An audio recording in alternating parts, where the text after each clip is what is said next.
Hello everyone, welcome to DTH Decoding the Hindu. We are here to decode the Hindu for all those examinations where you are needed to be updated with current affairs of national and international importance. Today's lecture is going to be very important, so please watch the video till last. And if you think that my efforts are worth appreciating, then please do like the video, subscribe the channel and share the video with your friends as well. So let's get started. आज है 11 सितंबर. सबसे पहले एक previous year question देखेंगे, but उससे पहले मैं आपको एक चीज़ बता देती हूँ. आज का लेक्चर रियली में काफ़ी इंपॉर्टेंट होने वाला है, क्योंकि आज काफ़ी इंपॉर्टेंट आर्टिकल्स न्यूज़पेपर में आए हैं. किसी को भी मैं स्किप नहीं कर सकती थी, क्योंकि सभी एग्जामिनेशन पॉइंट ऑफ व्यू से इम्पॉर्टेंट है. इसलिए आपको भी वीडियो को बिना स्किप किए हुए देखना है और आप मुझे लास्ट में अपना फीडबैक ज़रूर दें. जैसे मैंने जिस वे से टॉपिक्स को कवर किया है वो आपको पसंद आता है या नहीं, आपको ज़रूर बताना है. एक प्रीवियस ईयर क्वेश्चन से स्टार्ट करेंगे अपना lecture. With reference to communication technologies which what are the differences between LTE long term evolution and VoLTE voice over long term evolution. ये क्वेश्चन मैंने इसलिए पिक किया है क्योंकि 5G के ऊपर काफ़ी आर्टिकल्स आते रहते हैं, तो 5G और 4G के डिफरेंस को हमने काफ़ी बार डिस्कस किया है. लेकिन इस क्वेश्चन में LTE और VoLTE के डिफरेंसेस के बारे में बात की गई है, मतलब 3G और 4G के बारे के. तो आपको पता होना चाहिए इसके बारे में भी. फर्स्ट स्टेटमेंट क्या है? LTE is commonly marketed as 3G and VoLTE is commonly marketed as advanced 3G. Second statement है LTE is data only technology and VoLTE is voice only technology. आपको बताना इन दोनों में से कौन सी स्टेटमेंट करेक्ट है. 1 only, 2 only, both 1 and 2, neither 1 nor 2. इस question का आंसर आपको जरूर देना है, कमेंट बॉक्स में जरूर लिखना है. और बाय द वे इस क्वेश्चन का आंसर हम वीडियो के लास्ट में भी डिस्कस कर लेंगे. अब एक क्योट देख लेते हैं. Honesty is more than not lying. It is truth telling, truth speaking, truth living and truth loving. किसकी क्योट है ये? जेम्स ई फॉस्ट की. ये आपको नोट डाउन करके रख लेनी है, आपको ऐसे एथिक्स में काफ़ी हेल्पफुल हो सकती है. अब अपने न्यूज़ एनालिसिस की तरफ चलते हैं. फर्स्ट न्यूज़ हमारे पास क्या है? रिसेंटली अभी इंडो पैसिफिक इकोनॉमिक फ्रेमवर्क की मिनिस्ट्रियल मीटिंग हुई है. उसमें इंडिया ने ट्रेड डिक्लेरेशन को ज्वाइन करने से मना कर दिया है. क्या आर्ग्यूमेंट्स दिए हैं? सबसे पहले पूरा इशू समझ लेते हैं. IPEF की इंडिया एक इकलौती ऐसी कंट्री है जिसने ट्रेड डिक्लेरेशन को ज्वाइन करने से मना कर दिया है. और बाकी जो 3 पिलर्स है, टोटल IPEF में 4 पिलर्स पे काम करने की बात होती है, तो बाकी के 3 पिलर्स के साथ इंडिया कंफर्टेबल है. वो कौन कौन से 3 पिलर्स हैं जिन पे इंडिया कंफर्टेबल है? सप्लाई चेन, क्लीन इकोनॉमी या फिर clean energy and fair economy, tax and anti corruption. इन पे इंडिया कंफर्टेबल है. लेकिन जो ट्रेड डिक्लेरेशन है उस पे इंडिया कंफर्टेबल नहीं है, इसलिए इंडिया ने उसको ज्वाइन करने से मना कर दिया है. क्या रीज़न दिया है ट्रेड पिलर को ज्वाइन ना करने का, उससे स्टे आउट रहने का? कि अभी हर कंट्री को क्या कमिटमेंट करनी होंगी related to environment, labour, digital trade and public procurement. ये अभी इसके लिए कोई फ्रेमवर्क क्लियर नहीं है, इसके लिए कोई डायमेंशंस क्लियर नहीं है. ये पॉइंट इंडिया ने अपना रीज़न दिया है इसको ज्वाइन ना करने का. और ये जो IPEF में मूव आया है हमारा, इसको ट्रेड डिक्लेरेशन को ज्वाइन ना करने का, ये उसी के जैसा है जैसा हमने RCP को ज्वाइन ना करने का डिसीजन लिया था. ट्रेड वाला फ्रंट था, हमें लगता था हमारा लोकल जो फार्मर्स हैं उनका इंटरेस्ट इससे इम्पैक्ट होगा, उस पर गलत असर पड़ेगा हमारे यहाँ के लोकल फार्मर्स पे, इसलिए हमने RCP को ज्वाइन नहीं किया था. ऐसा ही मूव IPEF में आया है, तो इसको मिरर करता है ये. अब इस आर्टिकल में हमारे पास 3 चीज़ें इंपॉर्टेंट हो जाती है पढ़ने के लिए. एक तो IPEF है क्या, दूसरा RCP की बात आई है तो RCP के बारे में हम थोड़ा सा देखेंगे. प्लस इस आर्टिकल में बात हुई है क्वाड की मीटिंग की. ऑल्दो इसका क्वाड से कोई रिलेशन इस आर्टिकल में है नहीं, लेकिन तीनों के बारे में हम बात करते हैं. सबसे पहले IPEF Indo Pacific economic framework के बारे में हम बात करेंगे. ये US लेड इनिशिएटिव है. US ने इसको लाया था सो दैट किस एम से लाया था? जो पार्टिसिपेटिंग कंट्रीज़ हैं उनके बीच में इकोनॉमिक पार्टनरशिप को स्ट्रेंथन किया जा सके और इंडो पैसिफिक रीजन में resilience, sustainability, inclusiveness, economic growth, fairness और कॉम्पिटिटिवनेस को बढ़ाया जा सके. ये एम था इसको लाने का. IPF में बेकर डजन कंट्रीज आती हैं. आपको ध्यान रखना है बेकर डजन जो टर्म है वो रिलेटेड है IPEF से, ऐसा कुछ क्वेश्चन आ सकता है. और दूसरी बात, आपको यहाँ कंफ्यूज नहीं होना है, बेकर डजन का मतलब 12, तो आपको यहाँ कंफ्यूज नहीं होना है कि इसमें 12 कंट्रीज हैं. US प्लस 12 कंट्रीज मतलब टोटल कितनी हो गई? 13.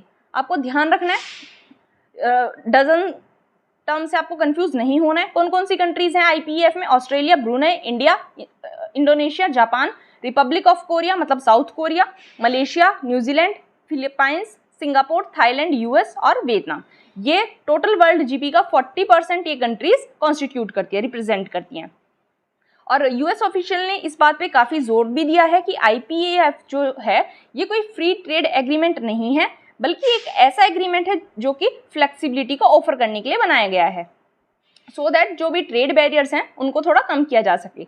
नेगोशिएशंस 4 पिलर्स पे होती हैं, मैंने आपको बताया।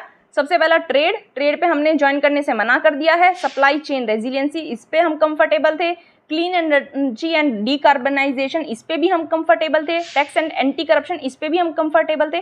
केवल हमने ट्रेड डिक्लेरेशन को ज्वाइन करने से मना किया है। यूएस क्यों प्रमोट करता है इंडो पैसिफिक इकोनॉमिक फ्रेमवर्क को? क्योंकि आरसीपी का पार्ट नहीं है यूएस, हमें पता है आरसीपी का पार्ट यूएस नहीं है, और उसमें आरसीपी में कौन है? चाइना। तो चाइना को एक तरह से काउंटर करने के लिए यूएस इसको ज्यादा प्रमोट करता है। हमें पता है इंडिया ने आरसीपी से 2019 में वॉकआउट किया था, ये आपको थोड़ा सा ध्यान रखना है। और इसीलिए एक नया अरेंजमेंट बना के इंडिया को 10 एशियान के मेंबर्स में से 7 को और आरसीपी के मेंबर्स को साथ में लाके यूएसए ने एक तरह से ये सिग्नल दिया है कि ये जो इंडो पैसिफिक रीजन है इसमें ट्रेड कम नहीं होगा, ट्रेड कट ऑफ नहीं होगा। अब क्वाड के बारे में थोड़ा सा देख लेते हैं। क्वाड 4 डेमोक्रेसीज की ग्रुपिंग है। कौन कौन सी 4 डेमोक्रेसीज की? इंडिया, ऑस्ट्रेलिया, यूएस और जापान। और ये सभी चारों नेशंस डेमोक्रेटिक नेशंस हैं और इन सभी के मैरीटाइम ट्रेड और सिक्योरिटी में कॉमन इंटरेस्ट देखे जा सकते हैं, इसलिए साथ में आए हैं एक दूसरे को सपोर्ट करने के लिए। क्वाड का शेयर्ड ऑब्जेक्टिव क्या है? कि इंडो पैसिफिक रीजन को फ्री, ओपन और प्रोस्पेरस बनाना। पहली बार क्वाड बनाने का आइडिया दिया था Japanese prime minister Shinzo Abe ने 2007 में, लेकिन चाइनीज प्रेशर की वजह से ऑस्ट्रेलिया ने इससे पुल आउट कर दिया था, मतलब पीछे हट गया था ऑस्ट्रेलिया, इसलिए तब ये इम्प्लीमेंट नहीं हो पाया। 2017 में ये चारों कंट्रीज साथ में आई और इस क्वाड्रिलेटरल कोलिशन को फॉर्म किया। आरसीपी के बारे में देख लेते हैं। आरसीपी एशियान प्लस इसके 5 मेंबर्स और हैं, इन सभी के बीच में एक ट्रेड डील है। एशियान के 10 मेंबर और 5 अलग से मेंबर, तो आरसीपी में टोटल मेंबर्स हो गए 15। ध्यान रखना है, एशियान के बारे में भी अभी देख लेंगे थोड़ा सा, मेंबर्स के बारे में। पहले Asian members plus China, Japan, south Korea, Australia और न्यूजीलैंड, ये सभी आरसीपी के मेंबर्स हैं। एम और ऑब्जेक्टिव क्या है आरसीपी के लाने के लिए? आरसीपी को किस लिए लाया गया था? सो दैट जो इमर्जिंग इकोनॉमीज हैं उनमें सर्विसेज ट्रेड को ओपन अप किया जा सके, इन्वेस्टमेंट को प्रमोट किया जा सके और टैरिफ को लोअर किया जा सके। और जो भी टाइम लगता है कंपनीज को किसी भी प्रोडक्ट को एक्सपोर्ट करने में, और जो भी कॉस्ट लगती है उसको रिड्यूस किया जा सके, टाइम को भी रिड्यूस किया जा सके और कॉस्ट को भी रिड्यूस किया जा सके, सो दैट हर कंट्री को कोई सेपरेट रिक्वायरमेंट मीट ना करनी पड़े। हर बार जब भी कोई नया प्रोडक्ट एक्सपोर्ट करना हो, एक कॉमन फ्रेमवर्क, कॉमन ब्लॉक बना दिया, सो दैट टाइम और कॉस्ट को रिड्यूस किया जा सके। इंटेलेक्चुअल प्रॉपर्टी पे भी ये बात करता है, लेकिन ये आरसीपी जो है ये एनवायरमेंटल प्रोटेक्शन और लेबर राइट्स पे कोई बात नहीं करता है, ये आपको ध्यान रखना है। कोई स्टेटमेंट ऐसे आ सकती है कि ये एनवायरमेंट के ऊपर बात करता है, लेबर राइट्स पे बात करते हैं, तो वो स्टेटमेंट गलत हो जाएगी। आरसीपी का सिग्निफिकेंस क्या है? टोटल वर्ल्ड के जीडीपी का 30% ये कवर करता है, जिसकी वर्थ है $26.2 ट्रिलियन और वर्ल्ड की 1/3 पॉपुलेशन आरसीपी के अंडर कवर हो जाती है। आरसीपी जो है इसके अंदर, इस ब्लॉक के अंदर 90% ट्रेड टैरिफ्स को एलिमिनेट किया जाता है और ट्रेड इजीली फैसिलिटेट करवाया जाता है। और आरसीपी जो है वो trade, intellectual property, e commerce और कंपटीशन के लिए भी एक कॉमन रूल्स का सेट सभी कंट्रीज को प्रोवाइड करवाता है। अब मैंने आपको बताया आरसीपी जो है एशियन के मेंबर्स प्लस 5 अलग से मेंबर्स हैं, उन सभी की ग्रुपिंग है। तो एशियन के मेंबर्स के बारे में आपको पता होना चाहिए। 10 मेंबर कौन कौन से हैं एशियन के? Brunei, Cambodia, Indonesia, Laos, Malaysia, Myanmar, Philippines, Singapore, Thailand और वियतनाम। आज मैं एक काम करूंगी, क्योंकि मेंबर्स याद रखना थोड़ा सा डिफिकल्ट हो जाता है, तो मैं एक शॉर्ट्स बना दूंगी जिसमें इनके लिए निमोनिक्स में डाल दूंगी, आपके लिए हेल्पफुल हो जाएगा, इसको याद रख पाना। नेक्स्ट आर्टिकल की तरफ चलते हैं। Next article is related to new adoption rules. हमें पता है इंडिया में अडॉप्शन जो होता है वो juvenile justice care and protection of children act के अंडर होता है। इसमें कुछ नए रूल्स ऐड कर दिए गए हैं। जिसकी वजह से क्या हो रहा है, लोगों में कन्फ्यूज़न क्रिएट हो रहा है। एक लेडी की स्टोरी यहाँ शेयर की गई है जिसने अडॉप्शन के लिए अपील किया था, मतलब एक तरह से अर्जी डाली थी। तो 2 महीने उन्होंने कोर्ट के चक्कर काटे, कोर्ट प्रोसेस के। उसके बाद ये नए अडॉप्शन रूल्स आ गए, तो अब उनकी चिंता दिखाई गई है कि नए रूल्स की वजह से ये जो प्रोसेस है ये और भी डिले हो जाएगी और उनको दोबारा से कहीं स्टार्ट ना करना पड़े। इसलिए इन नए रूल्स को लेके काफ़ी कन्फ्यूज़न है। तो हम पूरा केस समझेंगे क्या है। सबसे पहले कारा के बारे में देख लेते हैं। कारा क्या है? Central adoption resource authority. ये नोडल अथॉरिटी है इंडिया में, जो कि इंडियन चिल्ड्रन के अडॉप्शन से रिलेटेड सारा काम करती है। ये एक स्टैट्यूटरी बॉडी है जो कि ministry of women and child development government of India के अंडर काम करती है। इसका काम क्या है? इंटर कंट्री और इन कंट्री अडॉप्शंस को रेगुलेट और मॉनिटर करना। आपको ध्यान रखना है, इंडिया का कोई बच्चा अगर बाहर का कोई कपल, फॉरेनर कोई कपल अडॉप्ट करता है, उस टाइम भी कौन उसको रेगुलेट करेगा? कारा। ये आपको ध्यान रखना है, inter country and in country adoption. ये कारा जो है वो इंटर कंट्री अडॉप्शन के लिए भी डिज़ाइन की गई थी। और किसके प्रोविजंस के अकॉर्डिंग की गई थी? हाग convention on inter country adoption 1993 के अकॉर्डिंग। इंडिया ने इसको 2003 में रेटिफाई कर दिया था। और ये जो अथॉरिटी है ये ऑर्फन्ड, सरेंडर्ड, अबंडन्ड चिल्ड्रन जो भी होंगे उनके अडॉप्शन को हैंडल करती है। कारा को 1990 में फाउंड किया गया था और इसको स्टैट्यूटरी बॉडी का दर्जा दिया गया है जुवेनाइल जस्टिस एक्ट 2015 के अंडर। आपको पता होना चाहिए। अब जुवेनाइल जस्टिस एक्ट 2015 के बारे में थोड़ा सा देख लेते हैं। ये जुवेनाइल्स के ट्रायल के बारे में बात करता है। जुवेनाइल जो कि 16 से 18 ईयर्स की एज में है, उनको अडल्ट के तौर पे, अडल्ट के जैसे आइडेंटिफाई किया जाएगा अगर उन्होंने कुछ ऐसा हीनस क्राइम कर दिया है जो कि लॉ के साथ कन्फ्लिक्ट करता है, तो उनको अडल्ट की तरह माना जाएगा। और ये अडॉप्शन से रिलेटेड भी प्रोविजंस इस एक्ट में हमको मिल जाते हैं, इसलिए हमने यहाँ इसको पढ़ा है। इस एक्ट ने रिप्लेस किया था Hindu adoptions and maintenance act 1956 and guardians of the ward act 1890 को, सो दैट जो अडॉप्शन लॉ है उसको मोर एक्सेसिबल बनाया जा सके। ये ऑर्फन, सरेंडर्ड और अबंडन्ड चिल्ड्रन की अडॉप्शन प्रोसीजर को स्मूथ करने का काम करता है, उनकी फंक्शनिंग को स्मूथ करता है। और कारा जो है, मैंने आपको बताया, जो स्टैट्यूटरी बॉडी है अडॉप्शन रिलेटेड मैटर से, वो इसको इंश्योर करती है। जो सभी चाइल्ड केयर इंस्टीट्यूशंस हैं, जो कि चाहे स्टेट गवर्नमेंट चला रही है या फिर वॉलंटरी चल रहे हैं या फिर कोई एनजीओ उसको चला रहा है, उनको इस एक्ट के अंडर रजिस्टर करना मैंडेटरी है within 6 months from the date of their commencement.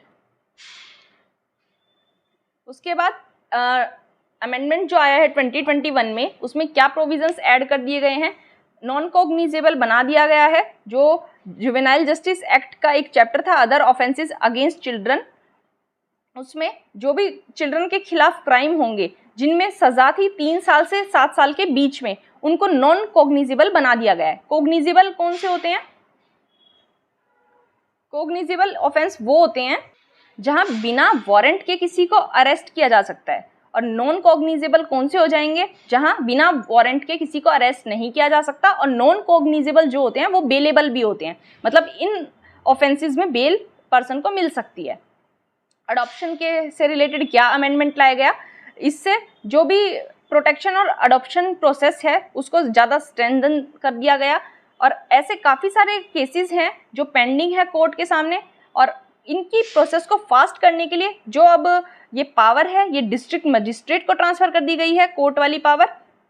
और अब डिस्ट्रिक्ट मजिस्ट्रेट वो अथॉरिटी है जो अडॉप्शन ऑर्डर को इशू करेगा। यही इसमें कहा गया है, इस आर्टिकल में यही है कि अब जो अथॉरिटी है वो डिस्ट्रिक्ट मजिस्ट्रेट को दे दी गई है, सो दैट जो कोर्ट की वजह से डिले होता है अडॉप्शन प्रोसेस में उसको कम किया जा सके। इसी की वजह से लोगों में कन्फ्यूज़न हो रहा है, क्योंकि जिनकी बीच में है अडॉप्शन प्रोसेस उनको कन्फ्यूज़न हो रहा है कि उनको कोर्ट के चक्कर काटने होंगे या अब डीएम ऑफिस के। यही था इस आर्टिकल में। नेक्स्ट आर्टिकल हमारे पास है, मुंडका में एक स्वीपर और एक गार्ड की डेथ हो गई जब वो सीवर क्लीन कर रहे थे। तो उनकी फैमिलीज काफ़ी शॉक में है कि एक स्वीपर और एक गार्ड वो सीवर में क्या करने गए थे। तो वहाँ मुंडका में ये लोग काम करते थे डीडीए रेजिडेंशियल एरिया में। तो वहाँ क्या हुआ कि जो मैनहोल था वो ब्लॉक हो गया, जिसकी वजह से वहाँ के लोकल्स ने इनको कहा कि ये लोग जाएं और उसको साफ कर दें जहाँ इन दोनों की डेथ हो गई। तो हमारे पास यहाँ इंपॉर्टेंट हो जाता है मैनुअल स्कैवेंजिंग के बारे में पढ़ना।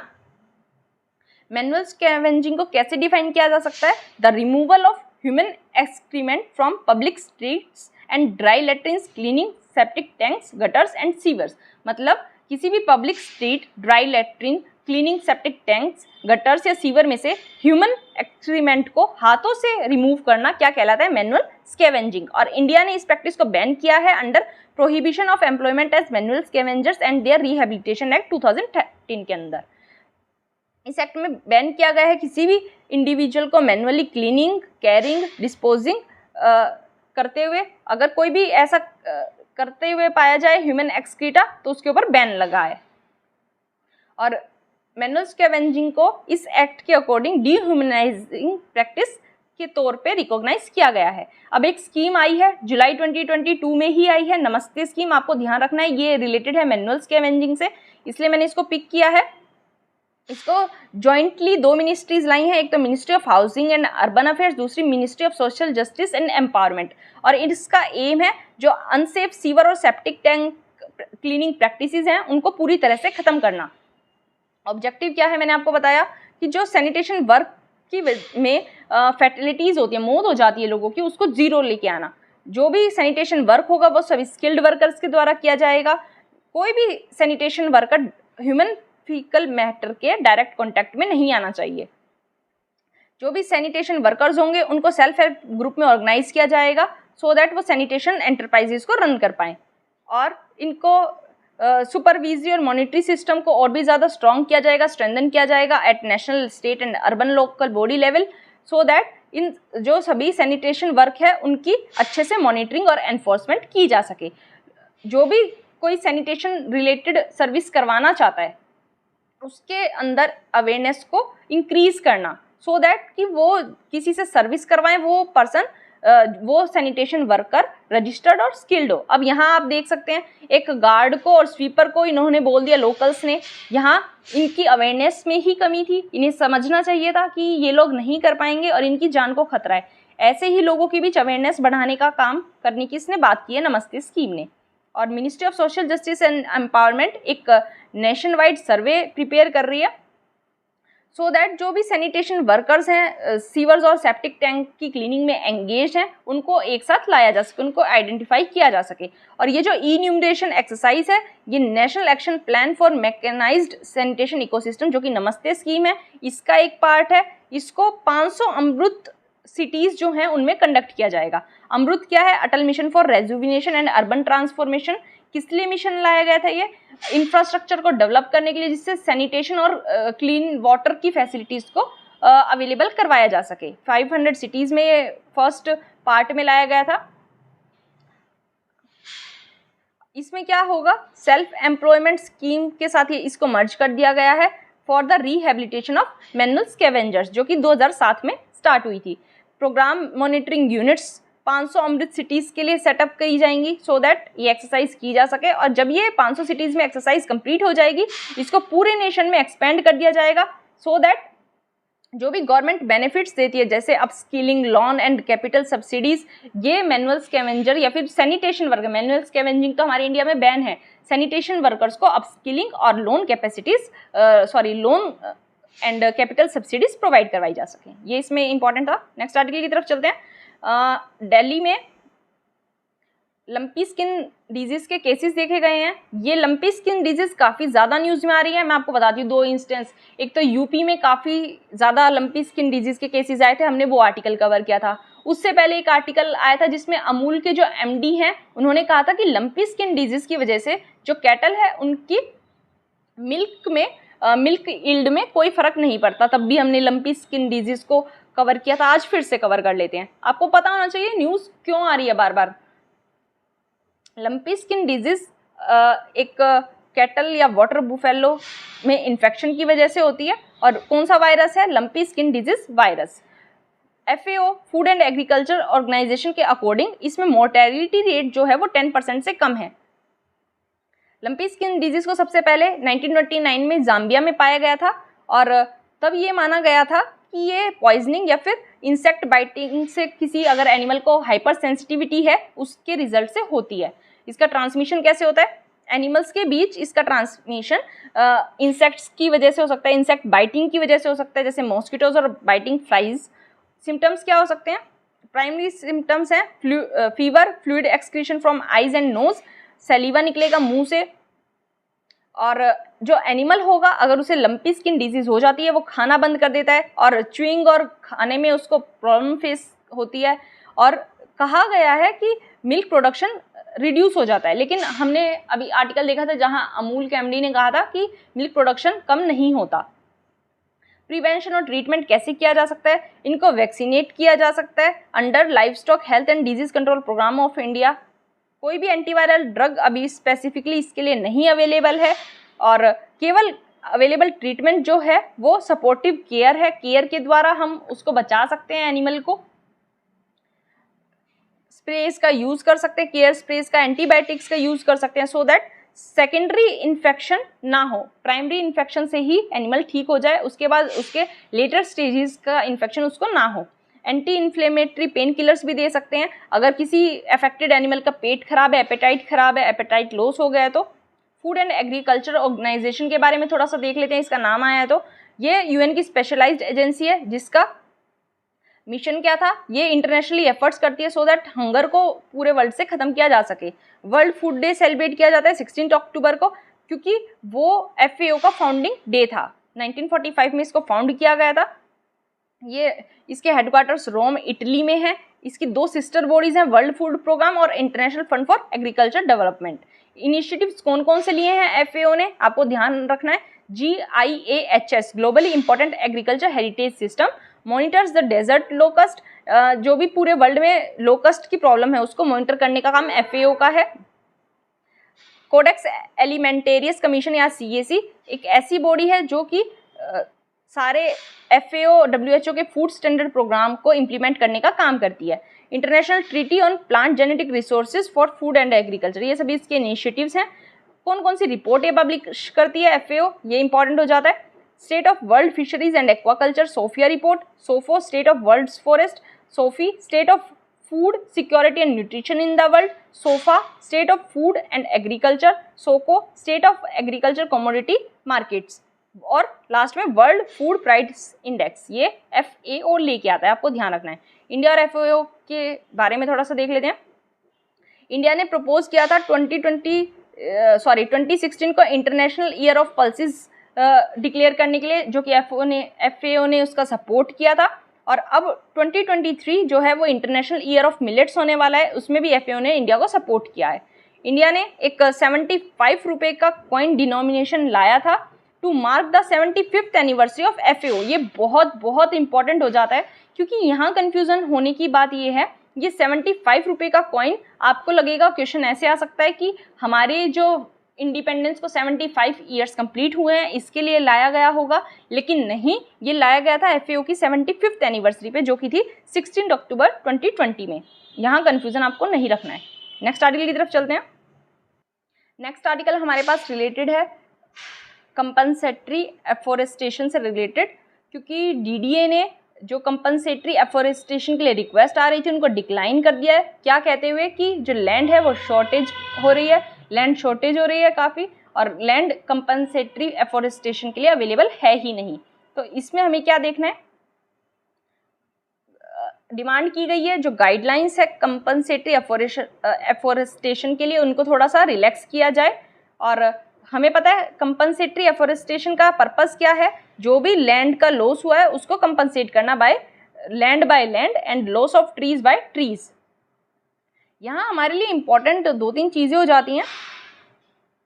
एक तो NHAI की बात की गई है, क्योंकि ऐसा ही प्रोजेक्ट NHAI के लेके आई थी, इसलिए NHAI के बारे में थोड़ा सा पढ़ेंगे। दूसरा हम पढ़ेंगे यमुना रिवर के बारे में। यमुना की बात इसलिए आई है क्योंकि DD के पास 5000 हेक्टेयर्स के यमुना फ्लड प्लेन में ज़मीन है जो कि अभी एनक्रोच करना बाकी है, इसलिए इन 2 चीज़ों के बारे में। और कंपनसेटरी एफोरेस्टेशन को देखेंगे, ये होता क्या है। कंपनसेटरी एफोरेस्टेशन का मीनिंग है हर टाइम जब भी किसी फॉरेस्ट लैंड को किसी नॉन फॉरेस्ट पर्पस के लिए डाइवर्ट किया जाता है, नॉन फॉरेस्ट पर्पस कौन कौन से हो सकते हैं, माइनिंग या इंडस्ट्री। तो उस टाइम जो यूजर एजेंसी जो होगी वो फॉरेस्ट को प्लांट करने के लिए पे करेगी, और जो फॉरेस्ट की प्लांटिंग है उतने ही एरिया पे की जाएगी जितने पे वो फॉरेस्ट था, किसी नॉन फॉरेस्ट लैंड पे उसकी प्लांटिंग कर दी जाएगी। अगर लैंड अवेलेबल नहीं है तो किसी डिग्रेडेड फॉरेस्ट लैंड के ट्वाइस एरिया पे, मतलब जितना आपने फॉरेस्ट लैंड को यूज़ किया उससे ट्वाइस एरिया पे आपको डिग्रेडेड फॉरेस्ट लैंड के एक फॉरेस्ट आपको बसाना होगा। ये मतलब है कंपनसेटरी अफॉरेस्टेशन का। और रूल्स के अकॉर्डिंग जो कंपनसेटरी अफॉरेस्टेशन फंड का मनी है 90% जाएगा वो स्टेट्स के पास, 10% जाएगा वो सेंटर के पास। और ये जो फंड है आपको ये ध्यान रखना है कि इस फंड का यूज़ केवल फॉरेस्ट को दोबारा से डेवलप करने में ही नहीं बल्कि और चीज़ों में भी हो सकता है, जैसे treatment of catchment areas, natural generation assist करने में, फॉरेस्ट मैनेजमेंट करने में, वाइल्ड लाइफ को प्रोटेक्ट करने में या मैनेज करने में, जो भी प्रोटेक्टेड एरिया से विलेजेस हैं उनको रिलोकेट करने में, ह्यूमन वाइल्ड लाइफ कॉन्फ्लिक्ट्स को मैनेज करने में, अवेयरनेस जनरेशन में, ट्रेनिंग में, वुड सेविंग डिवाइसेस की सप्लाई में या फिर अलाइड एक्टिविटीज़ में इस फंड को यूज़ किया जा सकता है। केवल फॉरेस्ट को डेवलप करने के लिए नहीं बल्कि और चीज़ों के लिए भी इसका यूज़ किया जा सकता है। ये जो कंपनसेटरी एफॉरेस्टेशन एक्ट है इसको 2016 में सेंटर ने पास किया था और जो इससे रिलेटेड रूल्स हैं वो 2018 में नोटिफाई किए गए थे। और ये जो CAPF एक्ट है ये लाया गया था सो दैट कंपनसेटरी एफॉरेस्टेशन का जो फंड है उसको मैनेज किया जा सके। और उसके बाद एक कैंपा अथॉरिटी बना दी गई, compensatory afforestation fund management and planning authority.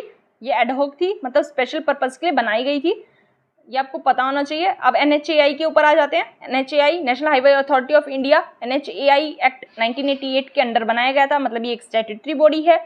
ये एक ऑटोनोमस ऑर्गेनाइजेशन है जो कि कंट्री के नेशनल हाईवेज के नेटवर्क को मैनेज करती है। हेडक्वार्टर्स इसके न्यू दिल्ली में देखने को आपको मिल जाएंगे। Ministry of road transport and highways के अंडर ये ऑपरेट करती है। NHAI ने इसरो और north east centre for technology application and research के साथ मिलकर 2016 में एक मेमोरेंडम ऑफ अंडरस्टैंडिंग साइन किया था जिसमें हाईवेज की मॉनिटरिंग के लिए स्पेशल टेक्नोलॉजी का यूज़ करने के लिए अलाउ किया था। हमें पता है हाईवेज एक्सप्रेसवेज हमारे कंट्री के टोटल रोड्स की लेंथ का केवल 1.7% कॉन्स्टिट्यूट करते हैं, लेकिन रोड ट्रैफिक को ये 40% तक कैरी करते हैं। तो आप देख सकते हैं हाईवेज की इंपॉर्टेंस कितनी ज़्यादा है, कितना रोड कंजेशन कम करते हैं ये।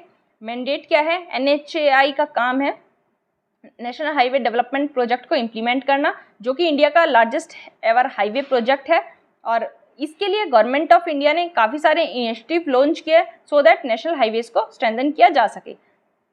हाईवेज पे बढ़ते हुए रोड ट्रैफिक को देखते हुए, पैसेंजर और फ्री ट्रैफिक को बढ़ते हुए देखते हुए रोड नेटवर्क को इम्प्रूव करना हमारे लिए बहुत ज़रूरी हो जाता है। NHAI का ऑर्गेनाइजेशनल स्ट्रक्चर देख लेते हैं। एक फुल टाइम चेयरमैन इसमें होंगे, 5 से ज़्यादा फुल टाइम मेंबर्स इसमें नहीं होंगे, 4 पार्ट टाइम मेंबर्स इसमें होंगे जिनको सेंट्रल गवर्नमेंट अपॉइंट करेगी।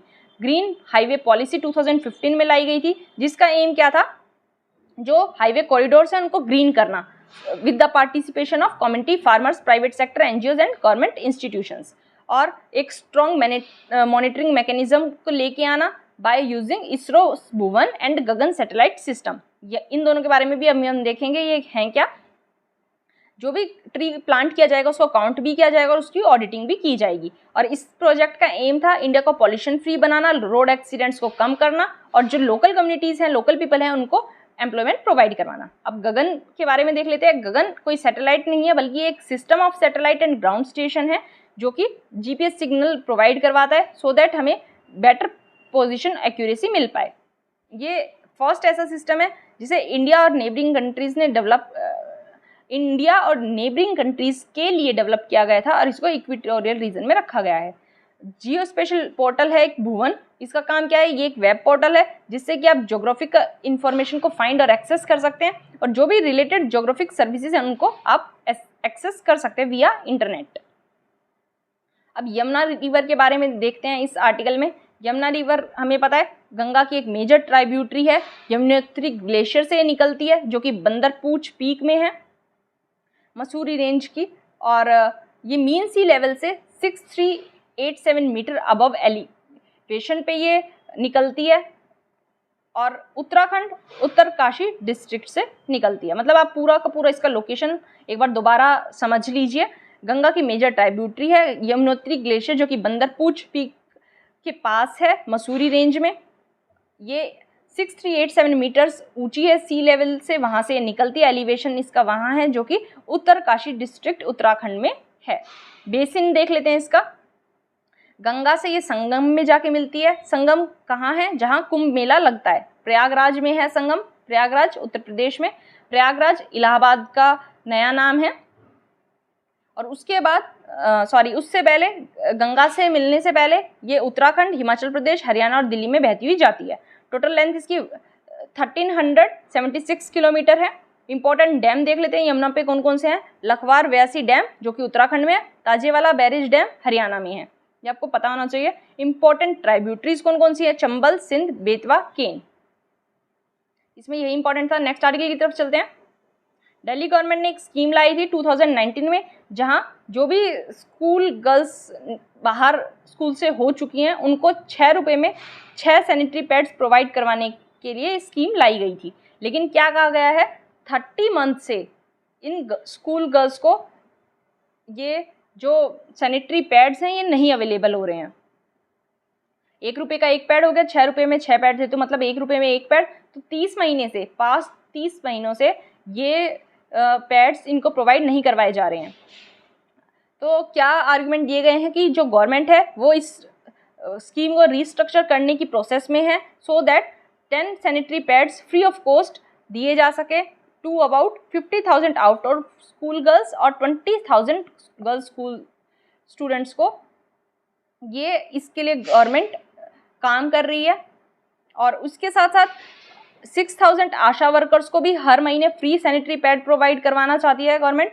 और आंगनवाड़ी वर्कर्स को 11,000 आंगनवाड़ी वर्कर्स को भी फ्री में पैड प्रोवाइड करवाए जाएंगे, सैनिटरी पैड्स।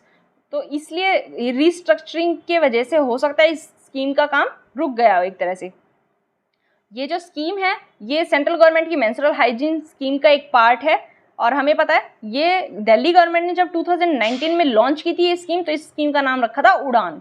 आपको पता होना चाहिए, थोड़ा सा कंफ्यूजन नहीं होनी चाहिए। अब इसमें हम देखते हैं कि मेंस्ट्रुअल हाइजीन से रिलेटेड इंडियन गवर्नमेंट ने क्या क्या इनिशिएटिव्स लिए हैं। एक आई थी शुचि स्कीम। शुचि स्कीम आई थी कि एडोलसेंट गर्ल्स में मेंस्ट्रुअल हाइजीन से रिलेटेड अवेयरनेस दी जा सके, उनको अवेयर किया जा सके। इसको 2013-14 में स्टार्ट किया गया था as centrally sponsored scheme. Centrally sponsored कौन सी होती है? जहां स्टेट और सेंटर मिलके दोनों खर्चा उठाते हैं स्कीम का।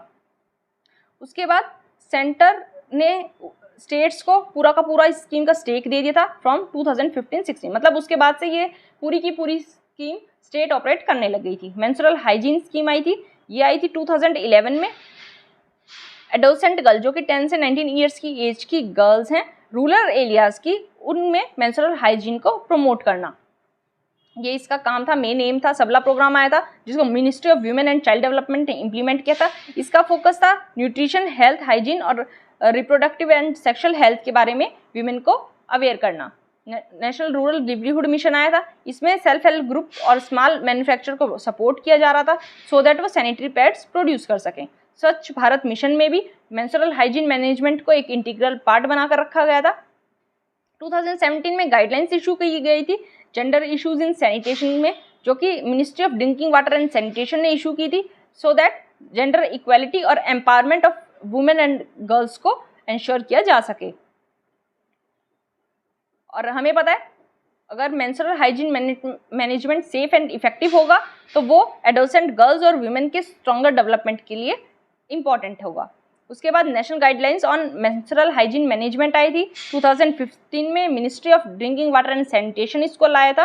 और मेंस्ट्रुअल हाइजीन के हर कंपोनेंट को एड्रेस करना इसका काम था, from raising awareness, addressing behaviour change, creating a demand for better hygiene product और कैपेसिटी बिल्डिंग। मतलब हर एरिया को, हर कंपोनेंट को एड्रेस करने का काम इसमें किया गया था। ये आपको पता होना चाहिए, कुछ स्कीम्स थी। Next article is related to Durga Puja. हमें पता है दुर्गा पूजा कोलकाता का एक मेन फेस्टिवल है, लेकिन अब वो पूरे इंडिया में सेलिब्रेट किया जाता है। ऐसे ही ट्रांसजेंडर कम्युनिटी ने भी दुर्गा पूजा को सेलिब्रेट करना स्टार्ट किया है और ये इनका 5th ईयर है। ये लोग दुर्गा पूजा के टाइम पे किसकी पूजा करते हैं? ये पूजा करते हैं अर्धनरीश्वर जी की। अर्धनरीश्वर कौन थे? A fusion of Shiva and Durga, ये उनके आइडल की पूजा करते हैं, ये आपको पता होना चाहिए। और इस आर्टिकल में हम पढ़ते हैं इसके बारे में, ऑल्दो इतना ज़्यादा डिटेल में नहीं है ट्रांसजेंडर कम्युनिटी की दुर्गा पूजा के बारे में, लेकिन दुर्गा पूजा जो सिंपल वाली है उसके बारे में पढ़ना थोड़ा सा इंपॉर्टेंट हो जाता है। दुर्गा पूजा को यूनेस्को की representative list of intangible cultural heritage of humanity में ऐड किया गया 2021 में, इसलिए हमारे लिए ये पढ़ना इंपॉर्टेंट हो जाता है। हमने 3-4 बार ये लास्ट 15 डेज में आर्टिकल कवर भी किया है, मैं फिर से बता देती हूँ। ये एशिया का ऐसा पहला फेस्टिवल है जिसको ये रिकॉग्निशन मिली है यूनेस्को ICH ऑफ ह्यूमैनिटी की लिस्ट में शामिल होने की। दुर्गा पूजा के बारे में देख लेते हैं। दुर्गा पूजा एक 5 डे फेस्टिवल है जो नवरात्रि होती है 9 दिन की, उसकी 5th नाइट को ये स्टार्ट किया जाता है और 10th डे को ये एंड हो जाता है जो कि दशमी होती है। इस टाइम पे लोग साथ में मिलके गॉडेस दुर्गा की पूजा करते हैं जो कि शक्ति के रूप में पूजी जाती हैं। उसके बाद ये सबसे बड़ा एक कल्चरल फेस्टिवल है, स्ट्रीट आर्ट इसमें देखी जाती है, one of the biggest festival है ये हमारी कंट्री का। इस टाइम पे क्ले मॉडल्स से गॉडेस दुर्गा को डिज़ाइन किया जाता है, काफ़ी सारे डेजिग्नेटेड क्ले मॉडल्स लाए जाते हैं, गॉडेस को पंडाल्स और पेविलियंस में वर्शिप किया जाता है जिसके लिए सभी लोग साथ में आके इनकी पूजा करते हैं। फोक म्यूजिक देखा जा सकता है, क्राफ्ट आर्ट्स, ये सभी सेलिब्रेशन का पार्ट होती है। ओरिजिनेट इस पूजा का वेस्ट बंगाल में हुआ था, लेकिन इस फेस्टिवल को इंडिया के अदर पार्ट्स में और वर्ल्ड में भी काफ़ी पार्ट्स में सेलिब्रेट किया जाता है। अब यूनेस्को की list of intangible cultural heritage के बारे में थोड़ा सा देख लेते हैं। इसमें उन इंटेंजिबल हेरिटेज एलिमेंट्स को रखा जाता है जो कि किसी भी कल्चरल हेरिटेज की डाइवर्सिटी को डेमोन्स्ट्रेट करने में हेल्प करते हैं और इनके बारे में, इनकी इंपॉर्टेंस के बारे में अवेयरनेस को रेज किया जाता है। यूनेस्को कल्चरल हेरिटेज का मतलब ये नहीं है कि केवल मोन्यूमेंट्स और ऑब्जेक्ट्स को ही इसमें रखा जाएगा, इसमें किसी भी ऐसे लिविंग एक्सप्रेशन या ट्रेडिशन को रखा जा सकता है जो हमने अपने पुरखों से प्राप्त की है और अपने आगे आने वाली जनरेशन को हम पास करते हुए जा रहे हैं, जैसे ओरल ट्रेडिशन, कुछ परफॉर्मिंग आर्ट्स, कोई social practice, ritual, festive events, knowledge practice, ऐसा कुछ। इस लिस्ट को 2008 में इस्टेब्लिश किया गया था जब convention for safeguarding of intangible cultural heritage आया था। इंडिया ने इसको 2003 में साइन किया था, यूनेस्को कन्वेंशन को 2003 में हमने साइन कर दिया था। अब इसमें एलिमेंट्स देखते हैं कितने हैं, 492 एलिमेंट्स है ऑल ओवर वर्ल्ड। इंडिया में 14 इंटेंजिबल कल्चरल हेरिटेज एलिमेंट्स हैं इस लिस्ट में। दुर्गा पूजा के अलावा 13 अदर हो जाते हैं। कौन कौन से हो जाते हैं? Tradition of Vedic chanting, Ramlila, Kudiyattam, Ramman, Mudiyettu, Kalbelia, Chhau dance, Buddhist chanting of Ladakh, Sankirtana और थठेरास का traditional brass and copper craft, yoga, Navroz, Kumbh Mela और 14th ऐड हुआ है लेटेस्ट दुर्गा पूजा। अब आपको एक चीज़ और बता देती हूँ, ये तो ICH लिस्ट थी। एक यूनेस्को की दूसरी लिस्ट होती है वर्ल्ड हेरिटेज साइट वाली, उसमें अभी गुजरात की धोलावीरा सिटी को, जो कि हड़प्पन सिटी है, उसको इंडिया की 40th world heritage site declare किया गया है, अनाउंस किया गया है। ये आपको पता होना चाहिए, इंपॉर्टेंट था। और अभी गुजरात का जो गरबा डांस है उसको भी ये ICH लिस्ट में इंक्लूड करने की बात की जा रही है। देखते हैं होगा या नहीं, कब होगा। नेक्स्ट आर्टिकल की तरफ चलते हैं। नेक्स्ट आर्टिकल हमारे पास रिलेटेड है अला पूजा में एक बोट पलट गई है, स्नेक बोट पलट गई जिसकी वजह से 2 लोगों की मौत हो गई है। ये अरनमुला बोट रेस की बात हो रही है जो कि पंपा रिवर में हो रही थी। पंपा रिवर में हो रही थी, तो हम अरनमुला बोट रेस के बारे में थोड़ा सा देख लेंगे और पंपा रिवर के बारे में देख लेंगे इस आर्टिकल में। सबसे पहले अरनमुला बोट रेस क्या होती है? ये केरला की ओल्डेस्ट रिवर बोट फेस्टिवल है जो कि ओनम के टाइम पे हेल्ड किया जाता है। ये अरुणमला जो कि पंपा रिवर में है वहाँ होती है, सिचुएटेड है एक हिंदू टेम्पल के पास। हिंदू टेम्पल कौन सा है? श्री पार्थसारथी टेम्पल, जो कि लॉर्ड कृष्णा और अर्जुन को डेडिकेटेड है। केरला स्टेट में ये लोकेटेड है, मैंने आपको बता दिया। यहाँ जो स्नेक बोट्स होती हैं उनका नाम होता है पलियोडम, यहाँ भी है पलियोडम, जो भी आप बोलना चाहें। ये पेयर्स में मूव करती हैं और मतलब एक तरह से ऐसे मूव करती हैं कि इनकी राइम जो होती है वो सिंगिंग की तरह हो जाती है और जो भी क्राउड आता है वो काफ़ी एक्साइटेडली इसको देखता है। पंपा रिवर के बारे में देख लेते हैं। पंपा रिवर केरला की 3rd लॉन्गेस्ट रिवर है। फर्स्ट पेरियार है, सेकंड भारत पूजा है, थर्ड पंपा है। आपको ध्यान रखना है। पंपा रिवर पुलाची मलाई हिल्स में ओरिजिनेट होती है जो कि पेरूमेडू प्लेचू में है, वेस्टर्न घाट्स में, और फिर ये वेस्ट में फ्लो करती है वेस्ट में फ्लो करते हुए वेम्बनाड लेक में एम्प्टी हो जाती है, मतलब वेम्बनाड लेक में जाके मिल जाती है। ये जो सबरीमाला टेम्पल हमारे पास है लॉर्ड अयप्पा को जो डेडिकेटेड है, ये भी पंपा रिवर के बैंक्स पे लोकेटेड है। आपको ध्यान रखना इंपॉर्टेंट हो जाता है। इस रिवर को दक्षिण भागीरथी या फिर रिवर बैरिस भी कहा जाता है, ये इंपॉर्टेंट हो जाता है। अब वेम्बनाड लेक का नाम आया तो इसके बारे में थोड़ा सा देख लेते हैं। इंडिया की लॉन्गेस्ट लेक है वेम्बनाड और केरला की लार्जेस्ट लेक। सी लॉन्गेस्ट और लार्जेस्ट में आपको कंफ्यूज नहीं होना है।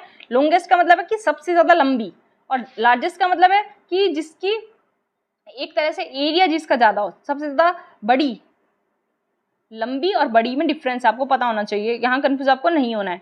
ये सी लेवल पे सिचुएटेड है और लक्षद्वीप सी से एक नैरो बैरियर आइलैंड के द्वारा ये सेपरेट होती है। इसके और नाम क्या क्या हैं? इसको कुट्टनाड में पुन्नामड़ा लेक कहा जाता है और कोची में कोची लेक इसको कहा जाता है, वेम्बनाड लेक को। सिग्निफिकेंस क्या है? एक वलमकली है, नेहरू ट्रॉफी बोट रेस जो कि एक स्नेक बोट रेस है, हर साल वो अगस्त के महीने में करवाई जाती है, वो भी वेम्बनाड लेक में होती है। वेम्बनाड लेक एक रामसर साइट है जिसको 2002 में रामसर साइट की लिस्ट में इंक्लूड किया गया था। सेकंड लार्जेस्ट रामसर साइट है इंडिया में। सबसे बड़ी कौन सी है? सुंदरबन। सेकंड लार्जेस्ट है वेम्बनाड, इसलिए इंपॉर्टेंट हो जाती है, इसलिए मैंने इसको पिक किया है। बर्ड सेंचुरी कौन सी पाई जाती है? इस लेक के ईस्ट कोस्ट पे आपको कुमारकोम बर्ड सेंचुरी मिल जाएगी, ये इसमें इंपॉर्टेंट था इसलिए मैंने इसको पिक किया। नेक्स्ट आर्टिकल हमारे पास है, केरला में जो रबर प्लांटेशन है वो क्राइसिस में है, क्योंकि रबर का जो प्राइस है वो इतना डिक्लाइन होता जा रहा है। जो वर्कर हैं जो कि रबर प्लांटेशन से रिलेटेड हैं, जिसका काम उनकी लिवलीहुड पे खतरा बन रहा है, इसलिए हमारे लिए रबर प्लांटेशन के बारे में पढ़ना इंपॉर्टेंट हो जाता है। सबसे पहले रबर जो है वो एक ट्रॉपिकल ट्री है, इसको हाई टेम्परेचर चाहिए पूरे साल, जो कि 20 डिग्री से 35 डिग्री सेल्सियस के बीच होना चाहिए, या फिर कह सकते हैं कि मंथली एवरेज टेम्परेचर जो होगा वो 27 डिग्रीज के लिए ऑप्टिमम होगा। 20 डिग्री सेल्सियस से अगर कम टेम्परेचर है तो वो डेट्रीमेंटल है, इसके लिए ख़राब हो जाता है। इसको हाई रेनफॉल की भी ज़रूरत है। हाई रेनफॉल मतलब 2000 सेंटीमीटर से कम की रेनफॉल नहीं होनी चाहिए, 2000 सेंटीमीटर से ज़्यादा की हो वो इसके लिए ऑप्टिमम है। जो रबर ट्री है वो तब ज़्यादा अच्छे से ग्रो कर पाते हैं अगर जो रेनफॉल है वो यूनिफॉर्मली डिस्ट्रीब्यूटेड होती है पूरे साल। ये डीप फ्राइबल और वेल ड्रेन्ड सॉइल पे आइडियली ग्रो कर पाते हैं, क्योंकि इनकी रूट डेवलपमेंट अच्छे से हो पाती है, और एसिडिक सॉइल भी इनके लिए सुटेबल है। हाईएस्ट प्रोड्यूसर वर्ल्ड में थाईलैंड है जो सबसे ज़्यादा रबर प्रोड्यूस करता है। वर्ल्ड का 31.29% रबर थाईलैंड से आता है। इंडोनेशिया सेकंड लार्जेस्ट प्रोड्यूसर है और इंडिया की रैंक आती है 4th वर्ल्ड के प्रोडक्शन में, नेचुरल रबर के मैटर में। ट्रेडिशनल हमारे कंट्री में कौन कौन सी स्टेट्स हैं जो रबर को ग्रो करती हैं? केरला और तमिलनाडु, जो कि 81% प्रोडक्शन को होल्ड करती हैं। यहाँ केरला की बात हो रही है। तो काफ़ी सारी ऐसी प्लांट स्पीसीज है जो रबर को नेचुरली प्रोड्यूस करती हैं, और क्वालिटी और इकोनॉमिक्स को देखते हुए केवल कुछ स्पीसीज के साथ, मतलब कुछ स्पीसीज से ही रबर को निकाला जाता है, लिया जाता है। कौन कौन सी? एक का नाम है स्पीसीज का जिससे रबर को लिया जाता है, वो है हेविया ब्रेसिलियंसिस। ये आपको नाम थोड़ा सा ध्यान रखना है। ये स्पीसीज है, ये अमेजोन बेसिन में नेटिवली पाई जाती है और वहाँ से इसको दूसरी कंट्रीज़ में इंट्रोड्यूस किया गया था। एशिया और अफ्रीका में इसको वहाँ से लाके इंट्रोड्यूस किया गया था ड्यूरिंग लेट 19th सेंचुरी। ये आपको पता होना चाहिए, इसमें यही इंपॉर्टेंट था। नेक्स्ट आर्टिकल हमारे पास रिलेटेड है, जो चिनाब वैली पे हाइडल प्रोजेक्ट्स हैं वहाँ लोकल पीपल को इग्नोर किया जा रहा है, क्योंकि ये कहा गया था कि जो हाइडल प्रोजेक्ट्स होंगे वहाँ के लोकल्स को एम्प्लॉयमेंट इससे मिलेगी, लेकिन एम्प्लॉयमेंट की कोई भी वहाँ बात नहीं की जा रही है। इसलिए गुलाम नबी आज़ाद जी ने कहा है कि वो पीएम मोदी से इस मैटर पे बात करेंगे। हमारे लिए इंपॉर्टेंट हो जाती है चिनाब रिवर। चिनाब रिवर के बारे में देख लेते हैं। चिनाब रिवर अपर हिमालयाज़ में राइज करती है, Lahaul and Spiti district of Himachal Pradesh के। दो रिवर के कॉन्फ्लुएंस से ये बनती है। चंद्र और भागा रिवर टांडी में जाके मिलते हैं, लाहौल स्पीति डिस्ट्रिक्ट के। उसके बाद भागा रिवर जो है वो सूर्यताल लेक से ओरिजिनेट होती है, जो कि बारालाचा पास से थोड़ी ही दूरी पे सिचुएटेड है। चंद्रा रिवर जो है वो इसी चंद्रताल लेक के पास से, चंद्रताल प्लेस के पास से ओरिजिनेट होती है। इसी के पास कोई ग्लेशियर है, वहाँ से ओरिजिनेट होती है। ये जम्मू रीजन में फ्लो करती है और फ्लो करते करते पंजाब में जाती है, फिर जाके लास्ट में ये इंडस रिवर में मिल जाती है। चिनाब पे कौन कौन से इंपॉर्टेंट प्रोजेक्ट या डैम लगाए जा रहे हैं? Ratle hydro electric project, Salal dam hydro electric project Dulhasti hydro electric plant जो कि किश्तवाड़ डिस्ट्रिक्ट में है। दूसरा है पकाल दुल डैम जो कि अभी अंडर कंस्ट्रक्शन में है, ये भी किश्तवाड़ डिस्ट्रिक्ट में है। मरुसदार रिवर पे ये है, ये आपको मरुसदार थोड़ा नाम याद रखना है। अगर कोई भी ऑप्शन आ जाता है तो आपको कंफ्यूज नहीं होना है कि ये रिवर कहाँ लोकेटेड है। ये है जम्मू कश्मीर में। किश्तवाड़ डिस्ट्रिक्ट से मुझे एक चीज़ याद आई, किश्तवाड़ नेशनल पार्क के बारे में हमने पढ़ा था कुछ दिन पहले। वो क्यों पढ़ा था मैं आपको बताती हूँ। एक नाइजीरियन माउंटेनियर को रेस्क्यू किया था हमारी आर्मी ने, वो फंस गए थे माउंटेन्स में, तो वहाँ हमने ये पढ़ा था किश्तवाड़।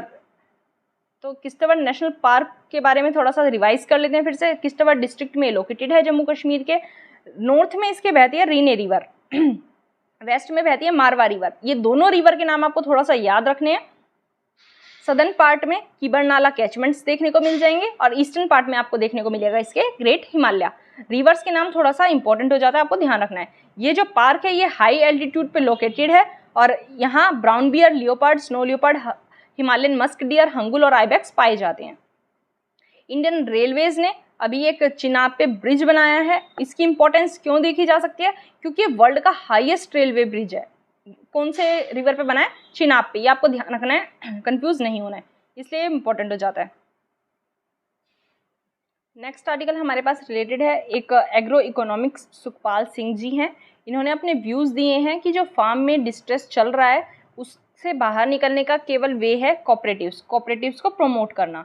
और क्रॉप डाइवर्सिफिकेशन के इशू पे इन्होंने अपनी राय दी है कि क्रॉप डाइवर्सिफाई करना कितना हमारे लिए इम्पॉर्टेंट है। इशू समझ लेते क्या है कि इन्होंने कहा है, इन्होंने कहा है कोऑपरेटिव सिस्टम को डेवलप करना हमारे लिए काफ़ी इम्पॉर्टेंट है for production and for marketing. Cooperative system ही इकलौता ऐसा सॉल्यूशन है जो आज की हमारी इकोनॉमिक प्रॉब्लम्स है उसको सॉल्व कर सकता है। हमें कॉरपोरेट्स को नहीं, कोऑपरेटिव्स को डेवलप करने की नीड है। इससे क्या होगा, जो MSMEs हैं वो जो क्राइसिस इस टाइम फेस कर रहे हैं उसको हेल्प मिलेगी। अब क्रॉप डाइवर्सिफिकेशन क्यों ज़रूरी है, सेंटर और स्टेट को दोनों को साथ आना चाहिए और फार्मर्स की हेल्प करनी चाहिए और ऐसी क्रॉप्स को ग्रो करने में उनकी हेल्प करनी चाहिए जो कि कंज्यूमर्स के लिए और इकोलॉजी दोनों के लिए सूटेबल हैं।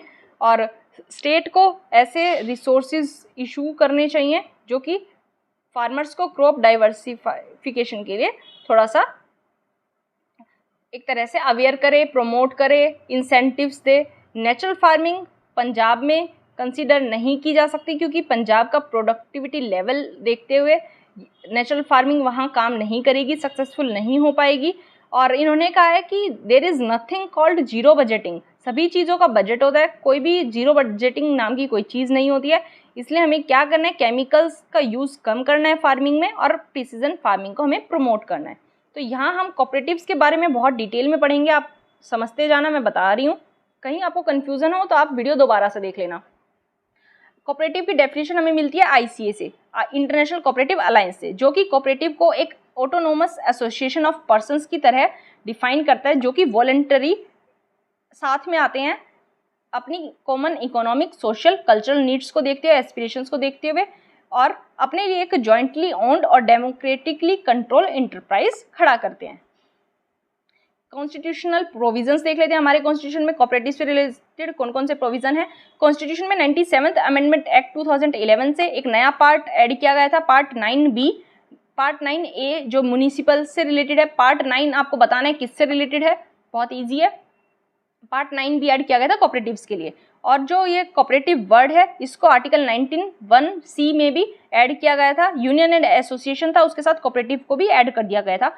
और हमें पता है आर्टिकल 19 जो है वो फंडामेंटल राइट है। फंडामेंटल राइट हमारे कॉन्स्टिट्यूशन के पार्ट 3 में आते हैं, ये आपको पता है। देखो छोटे छोटे कॉन्सेप्ट्स यहाँ से क्लियर हो रहे हैं।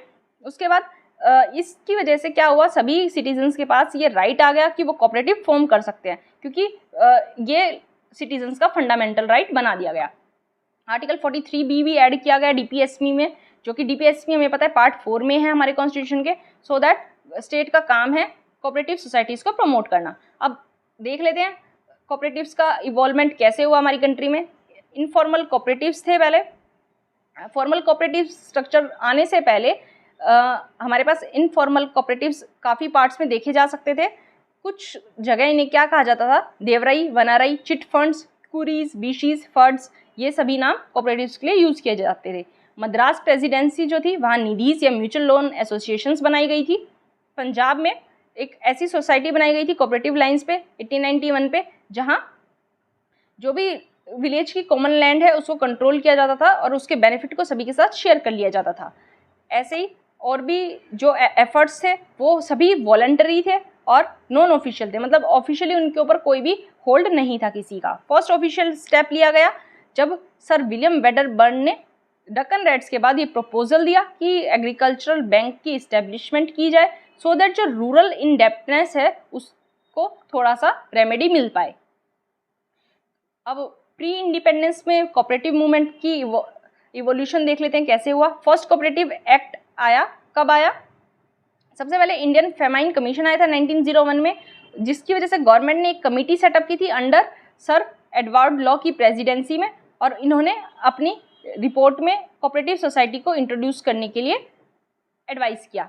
उसके बाद मैंने आपको बताया 1903 में इन्होंने एडवाइस किया और first cooperative credit societies act हमारी कंट्री में 1904 में पास किया गया। उसके बाद 1912 में एक नया एक्ट आया, कोऑपरेटिव सोसाइटी एक्ट। इसमें जो 1904 वाले एक्ट के डिफेक्ट्स थे उनको ठीक किया गया। इसके क्या फीचर्स थे, कुछ फीचर्स देख लेते हैं इसके। कोई भी सोसाइटी क्रेडिट या जो कुछ भी वो रजिस्टर हो सकती है जिसका अपना एक ऑब्जेक्टिव है कि वो उसके मेंबर्स के इकोनॉमिक इंटरेस्ट को प्रमोट करना चाहती है। और कोई भी ऐसी फेडरल सोसाइटी जो कि बैंक की तरह या यूनियन की तरह है उसको रजिस्टर किया जा सकता है। अब फिर एक कमेटी आई, मैक्लागन कमेटी 1915 में आई थी। इसको सर एडवर्ड मैक्लागन ने हेड किया था। इनको अपॉइंट किया गया कि जो कोऑपरेटिव मूवमेंट है वो इकोनॉमिकली और फाइनेंशियली साउंड लाइंस पे चल रही है या नहीं चल रही।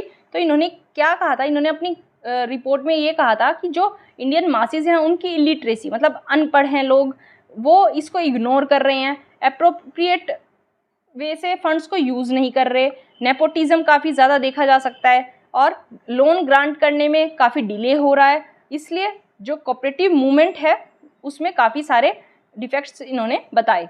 उसके बाद मोंटेगू चेल्सफोर्ड मतलब मोंटफोर्ड रिफॉर्म्स जो आए 1919 में, उन्होंने कॉपरेशन को एक प्रोविंशियल सब्जेक्ट बना दिया, जिसकी वजह से इस मूवमेंट को थोड़ा सा इम्पिटस मिल गया। काफ़ी सारी स्टेट्स ने अपने अपने एक्ट्स पास किए कोऑपरेटिव मूवमेंट को सक्सेसफुल बनाने के लिए। उसके बाद कोऑपरेटिव सोसाइटीज़ का मेंबरशिप इंक्रीज़ हो गई इस पीरियड में। 1929 में हमें पता है ग्रेट इकोनॉमिक डिप्रेशन पूरे वर्ल्ड में आ गया था, जिससे एग्रीकल्चर कमोडिटीज़ की जो प्राइस है वो काफ़ी रिड्यूस हो गए, एम्प्लॉयमेंट काफ़ी ज़्यादा बढ़ गया था, इकोनॉमिक क्राइसिस हो गया था और एग्रीकल्चरिस्ट जो थे वो अपने लोन इन सोसाइटीज़ को पे बैक नहीं कर पा रहे थे। इस वजह से सोसाइटीज़ जो हैं ये कोऑपरेटिव सोसाइटीज़, इनके खर्चे काफ़ी बढ़ गए थे, ओवर ड्यूज हो गए थे, इसलिए ये सभी एक तरह से रीन हो गई। उसके बाद फिर काफ़ी सारी कमिटीज़ बनाई गई मद्रास, बॉम्बे, त्रावणकोर, मैसूर, ग्वालियर और पंजाब में, सो दैट इन सभी कोऑपरेटिव सोसाइटीज़ को रिस्ट्रक्चर किया जा सके। 1937 में कांग्रेस मिनिस्ट्री जब पावर में आई तो उन्होंने काफ़ी स्टेट्स में कोऑपरेटिव मूवमेंट को फिर से ऑर्गेनाइज किया। वर्ल्ड वॉर 2 के टाइम पे क्या हुआ, कुछ abnormal conditions second world war के टाइम पे बन गई थी, जिससे कोऑपरेटिव मूवमेंट को काफ़ी ज़्यादा डेवलपमेंट इनमें देखने को आपको मिली। एग्रीकल्चर कमोडिटीज़ के प्राइस काफ़ी बढ़ रहे थे, जो रूरल फार्मर्स हैं इनको काफ़ी इकोनॉमिक गेन हो रहा था, मतलब इनका फ़ायदा हो रहा था। और नॉन क्रेडिट सोसाइटीज़ थी जैसे मार्केटिंग, प्रोडक्शन और कंज्यूमर सोसाइटीज़ थी, ये इस टाइम पे काफ़ी इंक्रीज़ हो रही थी। 1945 में all India cooperative planning committee आई थी, जिसने कोऑपरेटिव मूवमेंट को एक बहुत ज़्यादा इसकी ग्रोथ को एक पुश दे दिया था। ये सभी कोऑपरेटिव के बारे में था, हमने बहुत डिटेल में पढ़ा है, आप इसको एक बार दोबारा से देख लेना, आपको सब अच्छे से समझ आ जाएगा। नेक्स्ट आर्टिकल की तरफ चलते। नेक्स्ट आर्टिकल हमारे पास छोटा सा है। यहाँ न्यूजीलैंड में 5 लोगों की डेथ हो गई क्योंकि उनकी बोट जो है वो वेल के साथ कोलाइड कर गई, तो इस वजह से उनकी डेथ हो गई। यहाँ मुझे याद आया एकदम से इंटरनेशनल व्हेलिंग कमीशन, उसके बारे में थोड़ा सा देख लेते हैं 2 मिनट। ये एक इंटरनेशनल बॉडी है जिसको international convention for the regulation of व्हेलिंग की टर्म्स पे बनाया गया है, और इस जो कन्वेंशन इसको वाशिंगटन में 1946 में साइन किया गया था। इसका एम क्या है, व्हेल स्टॉक्स को प्रॉपरली कंजर्व करना और व्हेल इंडस्ट्री को प्रॉपरली डेवलप करना। इसके हेडक्वार्टर्स आपको इम्पिंगटन इंग्लैंड में देखने को मिल जाएंगे, इसमें यही इंपॉर्टेंट था। नेक्स्ट आर्टिकल हमारे पास है कि क्लाउड बर्स्ट फोरकास्टिंग इंडिया में क्यों एक बहुत बड़ा इशू है, हम क्यों नहीं कर पाते क्लाउड बस्ट फोरकास्टिंग। तो मैंने इस पूरे जो आर्टिकल है इसको नोट्स में कर लिया। आप नोट्स पढ़ेंगे, पूरा आर्टिकल आपको पढ़ने की ज़रूरत नहीं होगी। क्लाउड बस्ट क्या है? क्लाउड बस्ट है शॉर्ट ड्यूरेशन की intense rainfall over a small area, मतलब एक किसी छोटे एरिया पे किसी शॉर्ट टाइम के लिए काफ़ी हैवी रेनफॉल होना क्लाउड बस्ट कहलाता है। ये एक ऐसा वेदर फिनोमिनन है जिसमें अनएक्सपेक्टेडली प्रेसिपिटेशन होती है, अनएक्सपेक्टेड रेनिंग होती है exceeding 100 mm per hour over a geographical region of approximately 20 to 30 square kilometre. मैंने आपको बताया छोटे एरिया पे शॉर्ट ड्यूरेशन के लिए काफ़ी एक्सेस रेन को क्लाउड बस्ट हम कहते हैं। इंडियन सब कॉन्टिनेंट में ये जनरली तब होती है जब मानसून क्लाउड नॉर्थवर्ड जाता है बे ऑफ बंगाल या फिर अरेबियन सी से, और हिमालय के प्लेन्स पे जाके ये 75 मिलीमीटर पर आवर रेन करता है। उस टाइम पे मेनली इसको देखा जाता है। ऑकरेंस देख लेते हैं इसका कैसे होता है। जब लो टेम्परेचर होता है और स्लो विंड्स जो होती हैं वो काफ़ी स्लो होती हैं, तो रिलेटिव ह्यूमिडिटी और क्लाउड कवर मैक्सिमम लेवल पे चला जाता है, जिसकी वजह से काफ़ी सारे जो क्लाउड्स हैं वो कंडेंस हो जाते हैं एक साथ काफ़ी रैपिड रेट से, और जिसकी वजह से क्लाउड बस्ट हो जाता है। ये पूरा ज्योग्राफी का टॉपिक है, मैं जस्ट आपको रिवाइज करवा रही हूँ। आपको ज्योग्राफी में पढ़ना पड़ेगा, उसी के बाद आपको समझ आएगा। फिर मैंने आपको बताया क्लाउड्स काफ़ी सारे एक साथ कंडेंस हो जाते हैं, और जैसे जैसे टेम्परेचर इंक्रीज होता है ज़्यादा से ज़्यादा मॉइस्चर इनमें बढ़ता जाता है, और मॉइस्चर जो है वो एक साथ शॉर्ट ड्यूरेशन में इंटेंस रेनफॉल के रूप में किसी भी शॉर्ट प्लेस पे गिर जाता है, जिसकी वजह से क्या होता है फ्लैश फ्लड्स आ जाती हैं या फिर अर्बन फ्लड सिटीज़ में आपको देखने को मिल जाएंगी। ये रेनफॉल से कैसे डिफरेंट है? रेनफॉल में क्लाउड से पानी गिरता है, लेकिन क्लाउड बस्ट में एकदम से सडन हैवी रेनस्टॉर्म आपको देखने को मिलती है। रेनफॉल जब 100 mm पर आवर से ज़्यादा हो जाए उस टाइम उसको क्लाउड बस्ट कह दिया जाता है। क्लाउड बस्ट एक नेचुरल फिनोमेना है, लेकिन अनएक्सपेक्टेडली हो जाता है, ये काफ़ी अब्रप्टली हो जाता है और ये काफ़ी भयंकर हो सकता है। अब हिमालयन रीजन में काफ़ी ज़्यादा क्लाउड बस्ट देखे जा रहे हैं, क्योंकि हमारे जो हिमालयन रीजन का डिकेडल टेम्परेचर राइज है वो ग्लोबल राइज से ज़्यादा हो रहा है। मतलब जो पूरे ग्लोब में टेम्परेचर बढ़ रहे हैं उससे ज़्यादा रेट है हिमालय में 10 साल में एक डिकेड में टेम्परेचर राइज होने का रेट। तो इसलिए हिमालयन रीजन में काफ़ी ज़्यादा क्लाउड बस्ट देखने को मिल रहे हैं। कंसिक्वेंसेस क्या हो सकते हैं क्लाउड बस्ट के? Flash floods, landslides, mud flows and caving, ये सभी इसके कंसिक्वेंसेस हो सकते हैं। प्रेडिक्शन की बात आती है, अभी यहाँ कहा गया फोरकास्ट करना क्यों मुश्किल है। प्रेडिक्शन फोरकास्ट एक ही चीज़ है, क्योंकि अभी भी कोई ऐसी सेटिस्फैक्टरी टेक्निक हमारे पास नहीं है जिससे हमें क्लाउड बस्ट के ऑकरेंस का पहले से पता चल सके, क्योंकि ये एक स्मॉल पीरियड ऑफ टाइम में डेवलप होते हैं, बहुत जल्दी डेवलप होते हैं और बहुत जल्दी रेन कर देते हैं, इसलिए कोई ऐसी टेक्निक हमारे पास नहीं है। और इसके लिए एक रडार्स का फाइन नेटवर्क चाहिए जो कि क्लाउड बस्ट के इवेंट को डिटेक्ट कर पाए, और ये काफ़ी एक्सपेंसिव हो जाता है। एक आपको पता चल गया, पहला पॉइंट ये था, दूसरा ये था एक्सपेंसिव हो जाता है। अब नेक्स्ट पॉइंट देख लेते हैं। केवल ऐसे एरियाज को जो कि हैवी रेनफॉल रिसीव करते हैं उनको शॉर्ट रेंज स्केल पे आइडेंटिफाई किया जा सकता है। एग्जैक्ट आइडिया आप क्लाउड बस्ट का नहीं लगा सकते, और काफ़ी सारा डैमेज हम अवॉइड कर सकते हैं इन एरियाज को आइडेंटिफाई करके और मेट्रोलॉजिकल सिचुएशंस को देखते हुए, जो कि क्लाउड बस्ट की फॉर्मेशन को क्लाउड बस्ट की ऑकरेंस को फेवर करती हो। ऐसा आप थोड़ा सा ध्यान रखें, क्लाउड बस्ट की जो मेट्रोलॉजिकल सिचुएशंस हैं उनको थोड़ा ध्यान में रखें, एरियाज को आइडेंटिफाई करें तो डैमेज से हम बच सकते हैं। ये इसमें कहा गया है, पूरा आर्टिकल में यही कहा गया है। थोड़ा सा आप ये देख लीजिए, जो क्लाउड बस्ट होते हैं उसमें क्यूमुलोनिम्बस क्लाउड्स होते हैं। क्लाउड्स के टाइप आपको आज जाके पढ़ लेने हैं। क्यूमुलोनिम्बस क्लाउड कौन से होते हैं? जिनमें हाई रेनफॉल प्लस थंडरस्टॉर्म दोनों आपको देखने को मिल जाएगा। बाकी जो क्यूमुलस, स्ट्रेटोनिम्बस, ये सभी क्लाउड के टाइप्स हैं, ये आपको आज पढ़ लेने हैं। इसमें यही था। नेक्स्ट आर्टिकल हमारे पास रिलेटेड है, जो G7 कंट्रीज़ हैं वो रशियन ऑयल के ऊपर क्या प्लानिंग कर रही है उससे रिलेटेड। हमें पता है सर्विसेज पे प्रोहिबिशन लगा दिया है, लेकिन उनमें रशियन गैस को इंक्लूड नहीं किया गया है, क्योंकि यूरोप जो है वो रशियन गैस पे काफ़ी ज़्यादा मात्रा में डिपेंड करता है। प्राइस कैप प्लान क्या है कि सैंक्शंस लगा दिए हैं वेस्टर्न कंट्रीज़ ने रशिया पे, और ये कहा गया है कि जब तक अपने परचेज प्राइस को कम नहीं करेगा रशिया, तब तक कंट्रीज़ रशिया से ऑयल नहीं लेंगी। और इसका मतलब क्या है? जो कंट्रीज़ इस कोलिशन को ज्वाइन नहीं करेंगी या फिर इस हाई प्राइस पे, जो कैप प्राइस से ज़्यादा ऑयल का प्राइस है, इस पे ऑयल को बाई करेंगी, वो ये जो कोलिशन करने वाली कंट्रीज़ हैं इनसे इनका सर्विसेज का एक्सेस ख़त्म हो सकता है। हमें पता है हमने इस कोलिशन में पार्ट नहीं लिया है क्योंकि हमारी जो ऑयल डिमांड है वो रशिया से पूरी हो रही है, और इसलिए हमारे लिए खतरा हो जाता है कि जो वेस्टर्न कंट्रीज़ है, जो कोलिशन कंट्रीज़ है, वो हमारे लिए सर्विसेज का एक्सेस रोक सकती हैं, जैसे insurance, currency payment, facilitation and vessel clearance, shipments के लिए ये सभी रोका जा सकता है। उसके बाद क्या कहा है, रशिया ने कैसे रिएक्ट किया इस प्लान के ऊपर? रशिया ने कहा कि अगर आप लोग ऑयल सैंक्शंस मुझ पे लगाएंगे तो बाकी सारी चीज़ों पे सैंक्शंस मैं लगाऊंगा, मतलब कि मैं कुछ भी anything at all, I would not supply anything at all अगर रशियन इंटरेस्ट को कोई खतरा होता है तो रशिया ने कहा है हम गैस, ऑयल, कोल, हीटिंग ऑयल, सब चीज़ों की सप्लाई को रोक देंगे और यूरोपियन कंट्रीज़ को फ्रीज होने के लिए छोड़ देंगे।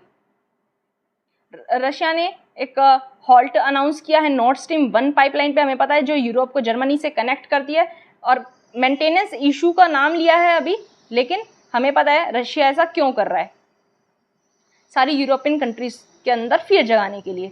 इंडिया का क्या स्टैंड है? इंडिया ने कोई भी ऐसी मोरल ड्यूटी को रिजेक्ट कर दिया है जो कि हमें प्राइस कैप कोलिशन को ज्वाइन करने के लिए मजबूर करे। हम अपना खुद का इंटरेस्ट देख रहे हैं, हमारे इंडियन कंज्यूमर्स का इंटरेस्ट देखा जा रहा है, क्योंकि हमें जो ऑयल है वो अफोर्डेबल प्राइस पे मिल रहा है। ये इंडिया का स्टैंड है, इसमें यही था। नेक्स्ट आर्टिकल हमारे पास है कुशियारा रिवर ट्रीटी हमारे लिए क्यों इंपॉर्टेंट है। हमें पता है तीस्ता रिवर पे अभी बात नहीं हुई है, लेकिन कुशियारा रिवर ट्रीटी दोनों कंट्रीज़ के बीच में हो गई है। ये हमारे लिए क्यों इंपॉर्टेंट है? कुशियारा रिवर बराक रिवर की एक डिस्ट्रीब्यूटरी है जो कि असम में बहते हुए फिर बांग्लादेश में बहती है। उसके बाद फ्लड कंट्रोल पे और इरिगेशन के इश्यूज़ पे दोनों कंट्रीज़ बात करने वाली हैं, ऐसा इस ट्रीटी में कहा गया है। एक इसमें बात आई है बोरो राइस।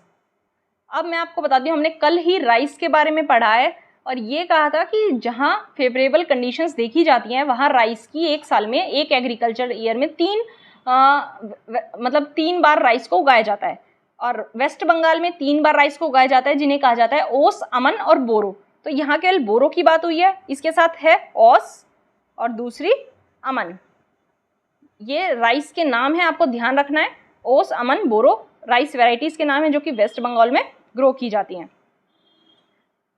और ये जो कुशियारा एग्रीमेंट है ये तीस्ता रिवर की कंपैरिजन में काफ़ी स्मॉल स्केल में है, ये आपको पता होना चाहिए। थोड़ा सा और देख लेते हैं एक बार कुशियारा के बारे में, ऑल्दो हमने कवर कर लिया।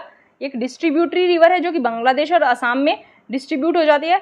मैंने आपको बताया कौन सा बराक रिवर की ये डिस्ट्रीब्यूटरी है। उसके बाद ये इंडिया बांग्लादेश बॉर्डर को फॉर्म करती है as a branch of Barak river, और उसके बाद ये बराक रिवर कुशियारा और सुरमा में सेपरेट हो जाती है।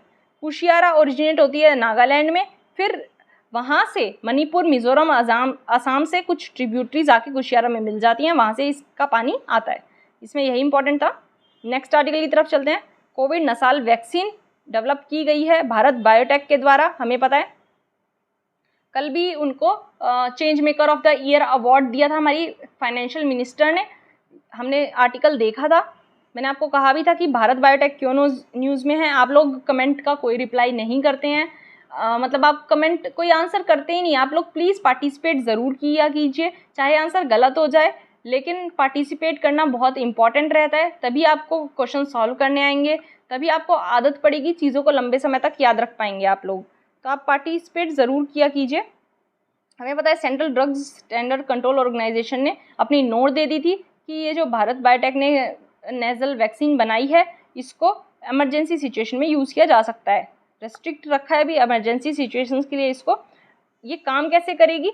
ये एक नेसल वैक्सीन है जो कि नोज़ या माउथ से डिलीवर की जाएगी, और ये एक्सपेक्टेड है कि ये काम करेगी म्यूकोसल लाइनिंग और इम्यून हमारा जो सिस्टम है उसको इस वायरस के एंट्री पॉइंट से प्रॉम्प्ट कर देगी। मतलब जो भी हमारे वायरस जिस पॉइंट से हमारी बॉडी में एंटर हो सकता है उनको इम्यून कर देगी, ऐसा इस वैक्सीन का काम कहा जा रहा है। और वहीं की वहीं उस वायरस को रोक देगी, मतलब उसके स्प्रेड को ब्लॉक कर देगी। इसका मतलब इसको एक स्टेरिलाइजिंग इम्यूनिटी कहा है हमारे साइंटिस्ट ने, जहां वायरस जो है वो इन्फेक्शन कर नहीं पाएगा, उससे पहले उसको रोक दिया जाएगा। ये इस वे पे इसका काम करना बताया जा रहा है। इससे क्या होगा, जो डिजीज़ की सीवियरिटी है उसको कम कर दिया जाएगा, हॉस्पिटलाइजेशन की ज़रूरत नहीं पड़ेगी और माइल्ड इलनेस और ट्रांसमिशन भी ब्लॉक हो जाएगा, मतलब ज़्यादा इलनेस भी नहीं होगी और इस डिजीज़ का फर्दर एक पर्सन से दूसरे पर्सन में ट्रांसमिशन भी नहीं होगा। इसको मसल में इंजेक्ट किया जाता है। इंट्रामस्कुलर शॉट्स जो हैं वो एक इम्यून रिस्पॉन्स को प्रॉम्प्ट कर देते हैं, जिसमें टी सेल्स इंक्लूड होते हैं जो कि इन्फेक्टेड सेल्स को डिस्ट्रॉय कर देते हैं, और बी सेल्स इंक्लूड होते हैं जो कि एंटीबॉडीज़ प्रोड्यूस कर देते हैं और जो भी पैथोजन आएगा, वायरल पैथोजन आएगा, उसको न्यूट्रलाइज कर देते हैं सो दैट वो हेल्दी सेल्स को एंटर ना कर पाएँ। इस तरह से ये सेल्स और एंटीबॉडीज़ पूरे ब्लड स्ट्रीम में हमारी बॉडी की सर्कुलेट हो जाती हैं। एक और भारत बायोटेक ने बनाई थी वैक्सीन, उसका नाम है इनकोवैक, ये आप याद रख सकते हैं।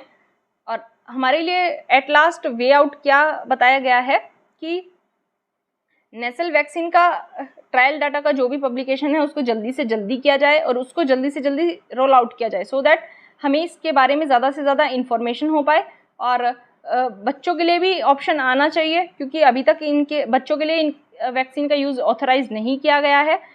एक बार अप्रैल में किया गया था 2 वैक्सीन को बच्चों के लिए, लेकिन इस वैक्सीन का बच्चों के लिए कोई यूज़ अभी तक नहीं बताया गया है। यही था इस आर्टिकल में। नेक्स्ट आर्टिकल हमारे पास है रेबीज से रिलेटेड। एक बच्ची की डेथ हो गई है 12 ईयर ओल्ड गर्ल की, केरला में, रेबीज से। तो ये क्वेश्चन उठाता है कि रेबीज वैक्सीन्स हैं जो इंडिया में, उनकी अवेलेबिलिटी कितनी है और उनकी कितनी ज़्यादा एफिकेसी है, मतलब कितनी ज़्यादा एफिशिएंटली वो काम करती हैं। रेबीज़ वैक्सीन काम कैसे करती है देख लेते हैं। रेबीज़ एक ऐसी डिजीज़ है जो कि लैसा वायरसिस नाम की वायरस से होती है और ये काफ़ी सारे मैमल्स में देखने को मिल जाती है। ये सेंट्रल नर्वस सिस्टम पे टारगेट करती हैं और ये नियरली 100% फैटल है, मतलब इससे मौत होने के चांस पूरे 100% है। इसके काफ़ी सारे ट्रांसमीटर्स हो सकते हैं, काफ़ी एनिमल्स इसके ट्रांसमीटर हो सकते हैं, कैट से लेके क्रोकोडाइल्स तक, लेकिन सबसे ज़्यादा फैलती हुई पाई जाती है ये इन्फेक्टेड डॉग की बाइट से या फिर कैट से, जो कि मोस्ट कॉमनली पेट के तौर पे हमारे घरों में मिल जाते हैं। ये वायरस जो है वो काफ़ी स्लो मूविंग है, आपको इनिशियली पता भी नहीं चलेगा कि आपकी तबीयत खराब हो रही है। और रेबीज़ इम्यूनोग्लोबिन जो वैक्सीन है, एक ऐसी रेबीज़ एंटीबॉडीज़ जो कि पीपल या फिर हॉर्सेस से ड्राइव की जाती है, वो एक 4 वीक कोर्स है एंटी रेबीज़ वैक्सीन का, और ये गारंटी देता है कि इससे रेबीज़ को प्रिवेंट किया जा सकता है। इसको लगाया जाता है 3rd डे पे, 7th डे पे और 14th डे पे, मतलब आज लगी, फिर 3rd डे लगेगी, फिर 7th डे लगेगी, फिर 14th डे लगेगी। और एक 5th शॉट का भी बात है जो कि 28th डे भी लग सकती है। अवेलेबिलिटी के ऊपर डिपेंड है, 28th डे वाली अवेलेबिलिटी के ऊपर डिपेंड है, अगर अवेलेबल होगी तो लगा दी जाएगी। वैक्सीन को बनाया कैसे जाता है? वैक्सीन को इनएक्टिवेटेड वायरस से बनाया जाता है जो कि बॉडी में इंड्यूस होने के बाद एंटीबॉडीज़ प्रोड्यूस कर देता है, सो दैट जो लाइव वायरस है उसको न्यूट्रलाइज किया जा सके, मतलब जो लाइव वायरस है उसको इनएक्टिवेटेड वायरस एकदम न्यूट्रलाइज कर देता है। और ये जो टेस्ट वैक्सीन्स होती हैं उसमें जेनेटिकली मॉडिफाइड वायरसेस भी इन्वॉल्व कर लिए जाते हैं इनएक्टिवेटेड वायरस के साथ। कोई भी single shot rabies vaccine available नहीं है जो कि परमानेंट इम्यूनिटी ऑफर करती है, मतलब हमें पता है 4 शॉट्स हमें लगवाने पड़ेंगे, कोई भी एक सिंगल ऐसी नहीं है जो कि परमानेंट इम्यूनिटी हमें दे पाए। 2 वेज हैं रेबीज़ वैक्सीन को एडमिनिस्टर करने के, एक है पोस्ट एक्सपोजर प्रोफाइलैक्सिस और दूसरी है प्री एक्सपोजर प्रोफाइलैक्सिस। इसमें क्या होता है, जो वैक्सीन है उसको मसल या स्किन में लगा दिया जाता है और ऐसे पर्सन्स को लगाया जाता है जो कि ज़्यादा इन्फेक्टेड होने के खतरे के साथ रहते हैं, जैसे वेटरनरियंस, एनिमल हैंडलर्स, या फिर जहाँ रेबीज़ इन्फेक्शन काफ़ी ज़्यादा है।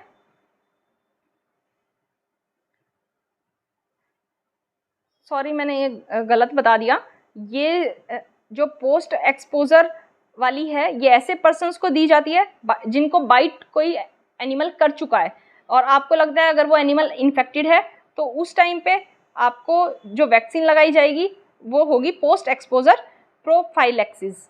ये बाइट करने के बाद लगाई जाती है। और ये जो प्री एक्सपोजर प्रोफाइलैक्सिस है ये तब लगाई जाती है, उन लोगों को लगाई जाती है के इन्फेक्ट होने का खतरा ज़्यादा है, रिस्क ज़्यादा है, जैसे एनिमल हैंडलर्स, रेबीज़ इन्फेक्शन किसी एरिया में ज़्यादा है, ऐसे पर्सनस को ये लगाई जाती है।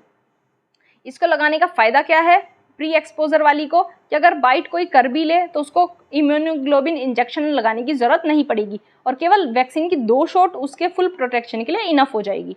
उसे 4 कोर्स का प्रिस्क्रिप्शन नहीं लेना पड़ेगा, केवल 2 डोज उसके लिए इनफ हो जाएंगी। लेकिन WHO जो है वो ये प्री एक्सपोजर प्रोफाइलैक्सिस को एक प्रिवेंटिव के तौर पर रेकमेंड नहीं करता है।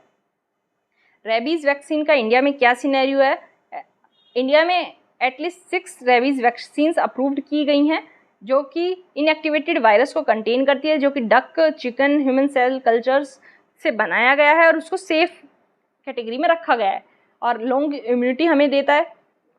गवर्नमेंट डिस्क्रिपेंसीज में ये फ्री में अवेलेबल की गई हैं रेबीज़ वैक्सीन, लेकिन प्राइवेट क्लिनिक में इनकी कॉस्ट है वो 500 रुपये पर डोज जा सकती है। अब रिपोर्ट क्या आ रही है कि जो हॉस्पिटल है वो उनमें वैक्सीन्स नहीं हैं और जो वैक्सीन से रिलेटेड हमारी नॉलेज है और ट्रीटमेंट से रिलेटेड हमारी नॉलेज है वो अभी भी इनएडिक्वेट है। WHO ने ये कहा था कि इंडिया में रेबीज़ एंडेमिक है, मतलब यहाँ एक तरह से लोकली पाई जाती है रेबीज़ और वर्ल्ड की टोटल डेथ में से 36% रेबीज़ डेथ इंडिया से आती हैं। वैक्सीन्स एनिमल्स के ऊपर कैसे काम करती हैं? एनिमल्स के लिए वैक्सीन में सबसे बड़ा चैलेंज क्या है? शेड्यूल के साथ स्टिक करना, क्योंकि हमें पता है 4 डोज लगेंगी टाइमली, तो वो शेड्यूल चैलेंजिंग हो जाता है। लेकिन इंडिया ने इस डिजीज़ को पूरी तरह ख़त्म करने के लिए 2030 का टारगेट रखा है और ये अगर हमें एलिमिनेट करनी है डिजीज़ तो सबसे इम्पॉर्टेंट टास्क है इसमें डॉग्स का वैक्सीनेशन। लेकिन डॉग्स का वैक्सीनेशन ये गारंटी नहीं देता कि लाइफ लॉन्ग इम्यूनिटी उनको मिल गई है इस डिजीज़ से, क्योंकि डॉग्स जो हैं वो 99% रिस्पॉन्सिबल होते हैं रेबीज़ इन्फेक्शन के लिए। इसलिए national action plan for rabies elimination लाया गया है, जिसमें एम किया गया है कि 70% डॉग्स जो हैं हमारे किसी भी जोग्राफिकल एरिया के, उनको 3 साल एनुअली कॉन्जिक्यूटिव ईयर्स के लिए वैक्सीनेट किया जाएगा। मतलब कॉन्जिक्यूटिव 3 साल के लिए हर साल उनको एटलीस्ट 70% डॉग्स को किसी भी लिमिटेड डिफाइंड जोग्राफिकल एरिया में वैक्सीनेट किया जाएगा। इसकी हेल्प से कहा जा रहा है हर्ड इम्यूनिटी हम 8 सालों में एक्वायर कर लेंगे। हर्ड इम्यूनिटी क्या होती है कि जब पूरा ग्रुप, पूरी कम्युनिटी किसी भी डिजीज़ के अगेंस्ट इम्यूनिटी डेवलप कर लेती है तो उसको हर्ड इम्यूनिटी कहा जाता है। इसमें कहा गया है कि डॉग्स को इनएक्टिवेट करने की बजाय हमारा प्लान जो होना चाहिए वो रेबीज़ हॉटस्पॉट्स को टारगेट करना होना चाहिए और उनको आइडेंटिफाई करना होना चाहिए और उनको टारगेट करना होना चाहिए। ये इसमें कहा गया है। आप रेबीज़ के बारे में अच्छे से पढ़ लीजिएगा, कौन कौन से वायरस से ये होती है, क्या है, सब इम्पॉर्टेंट हो जाता है। यही था। आ जाते हैं अपनी वोकेबलरी के ऊपर। वोकेबलरी के 2 वर्ड्स हैं हमारे पास। कैप्साइज, कैप्साइज मतलब उलट जाना या कील। दूसरा वर्ड है कमाउफ्लेज, इसका मतलब है छल या चीटिंग। कैप्साइज उलट जाना, कील, कमाउफ्लेज छल या चीटिंग। आंसर देख लेते हैं। आज जो हमने क्वेश्चन डिस्कस किया था उसका क्या आंसर होना चाहिए? With reference to communication technologies what is are the differences between LTE and VoLTE? क्या डिफरेंस होना चाहिए LTE और VoLTE? LTE को कॉमनली 3G बोला जाता है और VoLTE को एडवांस्ड 3G। गलत। LTE को तो 3G बोला जाता है, लेकिन वोल्ट को क्या कहा जाता है? 4G। ये आपको पता होना चाहिए। फर्स्ट स्टेटमेंट गलत हो गई। उसके बाद सेकंड स्टेटमेंट क्या है? LTE is data only technology, VoLTE is voice only technology. VoLTE है वो डाटा प्लस वॉइस टेक्नोलॉजी है, यहाँ बोला है कि वॉइस ओनली है। ये स्टेटमेंट भी गलत हो गई। तो आंसर हमारे पास क्या हो गया? इसका D। ये आपको पता होना चाहिए। आई होप आपने इसका आंसर लिखा होगा, सही लिखा होगा। नहीं लिखा तो भी आप अपना पार्टिसिपेशन ज़रूर करें, क्वेश्चन का आंसर आप ज़रूर दें। गलत होगा तो भी आपको याद रहेगा लंबे समय तक और ठीक होगा तो भी आपको याद रहेगा। तो आज का लेक्चर यही था। अगर आपको लेक्चर लगता है हेल्पफुल है, अगर आपको लगता है कि आपको मेरे एफर्ट्स को अप्रिशिएट करना चाहिए तो आप वीडियो को लाइक ज़रूर कर दें, चैनल को सब्सक्राइब कर लें और वीडियो को ज़्यादा से ज़्यादा शेयर करें। Thank you so much.